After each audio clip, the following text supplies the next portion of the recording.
Bismillahirrahmanirrahim. Assalamualaikum warahmatullahi wabarakatuh. Alhamdulillah, puji syukur kita ucapkan atas kehadirat Allah Subhanahu wa Ta'ala, karena atas izinnya kita masih diberikan kesehatan dan juga kesempatan untuk dapat melanjutkan perkuliahan pada pertemuan ke-10 ini dalam mata kuliah teori akuntansi. Nah, sebelumnya perkenalkan, nama saya Rafika Febriza Martias Putri. Saya adalah mahasiswa pendidikan ekonomi di Universitas Negeri Padang dengan NIM 18053-054. Pada kesempatan kali ini, saya akan menjelaskan sebuah materi yaitu mengenai kewajiban. Langsung saja kita mulai, apa itu yang dimaksud dengan kewajiban? Jadi, menurut IASC dan IFRS, liabilitas ini adalah kewajiban kini dari perusahaan yang timbul dari peristiwa masa lalu dan penyelesaian yang diharapkan dapat menghasilkan arus keluar dari sumber daya perusahaan dalam mewujudkan manfaat ekonomi. Begitu juga menurut FASB, kewajiban adalah pengorbanan manfaat ekonomi masa datang yang cukup pasti, yang timbul dari keharusan sekarang, suatu kesatuan usaha untuk mentransfer aset dan menyediakan atau menyerahkan jasa kepada kesatuan lain di masa datang sebagai akibat transaksi atau kejadian yang terjadi di masa lalu. Nah, tentu saja kewajiban ini memiliki berbagai macam karakteristik. Berdasarkan pengertian-pengertian ini dapat kita simpulkan bahwasanya karakteristik utama dari kewajiban itu ada 3. Yang pertama yaitu pengorbanan manfaat ekonomi. Yang kedua, kewajiban merupakan keharusan sekarang. Nah, keharusan sekarang ini dibagi pula menjadi keharusan kontraktual dan juga keharusan konstruktif. Contoh dari keharusan kontraktual itu adalah contohnya utang pajak, utang bunga, utang dagang, dan lain-lain. Sedangkan contoh dari keharusan konstruktif itu contohnya yaitu adanya perjanjian untuk memberikan garansi dan juga lain-lain. Dan yang ketiga, karakteristik utama dari kewajiban yaitu merupakan akibat transaksi atau kejadian di masa lalu. Nah, lalu bagaimana cara mengakui dari kewajiban? Nah, pengakuan ini dilakukan setelah suatu kewajiban terukur dengan cukup pasti. Penilaian kos kewajiban pada saat terjadi paralel dengan pengukuran aset. Maksudnya, terjadinya kewajiban pada umumnya disertai dengan perolehan aset atau timbulnya biaya. Kriteria dari pengakuan kewajiban ini bergantung pada 4 hal, yaitu yang pertama, aset cukup pasti turun nilainya. Yang kedua, apabila kewajiban cukup pasti timbul. Yang ketiga, kejadian yang menjadikan kewajiban bergantung cukup terjadi secara pasti. Dan yang keempat, yaitu jumlah keharusan dapat diestimasi dan cukup layak. Sedangkan bagaimana cara kita mengukur dari kewajiban ini? Untuk mengukur kewajiban ini berbeda caranya untuk mengukur kewajiban jangka panjang dan juga kewajiban jangka pendek. Untuk kewajiban jangka panjang, pengukuran kewajiban senilai dengan penghargaan sepakatan atau suatu kewajiban ini merefleksikan nilai setara tunai atau nilai sekarang. Jadi dengan demikian, bisnis mencatat kewajiban dengan nilai setara tunai, bukan nilai nominal utang. Sedangkan untuk kewajiban jangka pendek, jumlahnya kewajiban ini diakui sama dengan jumlah rupiah pengorbanan sumber ekonomi atau kas di masa datang. Dengan kata lain, untuk kewajiban jangka pendek, kos pendanaan atau kos penundaan dianggap material. Lalu setelah itu, bagaimana cara kita menilai suatu kewajiban?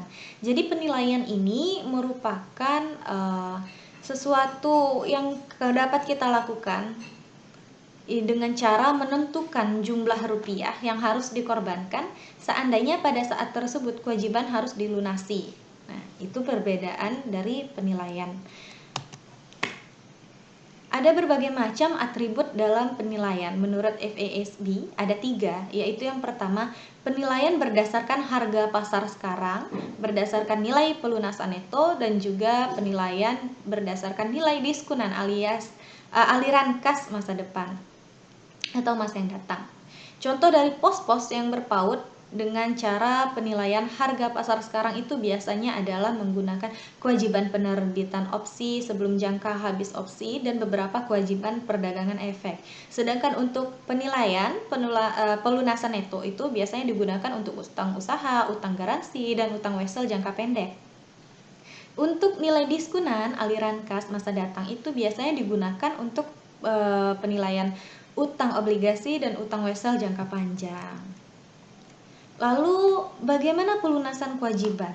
Pelunasan ini merupakan suatu tindakan atau upaya yang sengaja dilakukan oleh kesatuan usaha sehingga bebas dari kewajiban tersebut.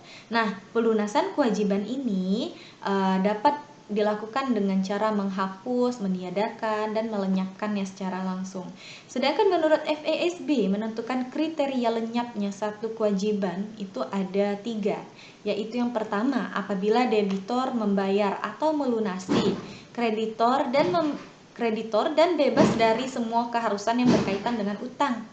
Yang kedua, apabila debitor telah dibebaskan secara hukum dari statusnya sebagai penanggung utang, baik merupakan keputusan pengadilan maupun oleh kreditor yang dapat dipastikan bahwa kreditor tidak akan diharuskan melakukan pembayaran di masa datang yang berkaitan dengan utang tersebut. Dan yang ketiga, debitor menaruh kas atau aset lainnya yang tidak dapat ditarik kembali dalam satu perwakilan yang semata-mata digunakan untuk pelunasan pembayaran bunga serta pokok satu pinjaman tertentu, dan sangat kecil kemungkinannya bagi debitor untuk diharuskan lagi melakukan pembayaran di masa datang yang berkaitan dengan pinjaman tersebut. Lalu yang terakhir, kita akan membahas mengenai bagaimana cara penyajian kewajiban. Dalam penyajian kewajiban ini berbeda pula bagaimana menyajikan kewajiban jangka panjang dan juga kewajiban jangka pendek atau kewajiban lancar. Dalam penyajian kewajiban lancar biasanya dicatat dalam catatan akuntansi dan dilaporkan dalam laporan keuangan pada nilai penuh jatuh temponya. Karena singkatnya periode waktu yang terlibat yang seringkali kurang dari 1 tahun, jadi akun kewajiban lancar ini biasanya disajikan sebagai klasifikasi pertama dalam kelompok kewajiban dan ekuitas pemegang saham di neraca. Dalam kelompok kewajiban lancar, akun-akun itu dapat dicantumkan menurut jatuh temponya dan jumlah yang menurun atau menurut preferensi likuiditasnya. Sedangkan untuk hutang jangka panjang atau kewajiban jangka panjang, ini perusahaan mempunyai banyak terbitan hutang jangka panjang dalam jumlah besar, biasanya seperti itu. Namun seringkali perusahaan ini hanya melaporkan satu akun dalam neraca yang mendukungnya dengan komentar serta skedul dalam catatan yang menyertainya. Pengungkapan catatan umum ini biasanya berisi dari tanggal jatuh tempo, suku bunga, provisi penarikannya, lalu pembatasan yang dilakukan oleh kreditur, dan juga aktiva yang disepakati dan digadaikan sebagai jaminan. Nah, mungkin hanya sekian materi yang dapat saya sampaikan mengenai kewajiban. Semoga kita sama-sama dapat memahami dan mengambil ilmu ini.